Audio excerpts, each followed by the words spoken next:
Ողջույն եւ բարի գալուստ Փիսոն podcast։ Ձեզ հետ կրկին Փիսոն է։ Այսօրվա թեման շատ պարզ է թվում, բայց իրականում կարող է կյանքեր փրկել։ Խոսելու ենք ջրի մասին։ Այո, հենց սովորական ջրի։ Եթե դուք հիմա հարմար տեղում նստած լսում եք ինձ, մեծ հավանականությամբ ձեր կողքին ջուր կա։ Խմելու ցանկություն ունեցաք, բացեցիք տորակը կամ վերցրիք շիշը, բայց փողոցում ապրող կենդանիների համար ամեն ինչ այդքան հեշտ չէ։ Ամռան շոգ օրերին ասֆալտը կարող է այնքան տաքանալ, որ նույնիսկ մարդկանց համար դժվար լինի երկար մնալ դրսում։ Հիմա պատկերացրեք մեզ՝ շներին, կատուներին, թռչուններին։ Մենք էլ ենք ծարավում, բայց չենք կարող մտնել խանութ ու մի շիշ ջուր գնել։ Հաճախ մարդիկ մտածում են, թե կենդանիների ամենամեծ խնդիրը սովն է։ Սովը իհարկե մեծ խնդիր է, բայց ամռանը շատ դեպքերում ավելի վտանգավոր է ջրի պակասը։ Կենդանին կարող է մի քանի օր առանց սննդի դիմանալ, բայց առանց ջրի շատ ավելի դժվար։ Ես Փիսոս, եթե փողոցային կատու լինեի, շոգ օրերին ժամերով կփնտրեի մի տեղ, որտեղ մի քանի կաթիլ ջուր գտնեի։ Երբեմն դա լինում է կեղտոտ ջրափոս,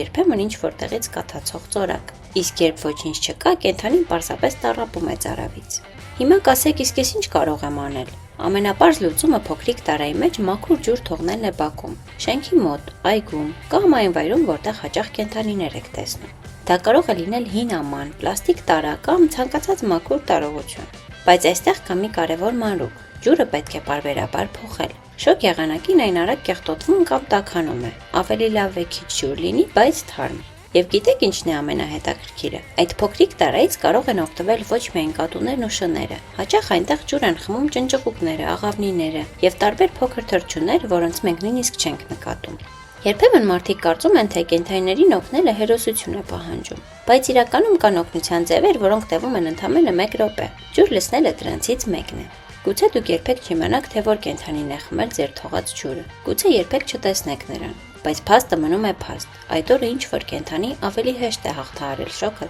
ձեր շնորհիվ։ Եվ վերջում մի փոքր գաղտնիք ասա։ Եթե ես Փիսոս պատուհանից տեսնեմ մեկին, ով ամեն օր ջուր է թողնում կենդանիների համար, իմ կատվի սրտում նա անմիջապես դառնում է լավ մարդ։ Իսկ հավատացեք, մենք կատուներս այդ կոչումը հեշտ չենք շնորհում։ Ես Փիսոն էի, շնորհակալ եմ, որ լսեցիք։ Եթե այսօր դուրս գաք տնից եւ որևէ տեղ մի փոքրիկ ամանով ջուր թողնեք, այս թողարկումն արդեն իր նպատակին հասած կլինի։ Մինչ հաջորդ հանդիպում, չմոռանաք հոգ տանել ոչ միայն մարդկանց, այլև նրանց մասին, ովքեր չեն կարող օգնություն խնդրել։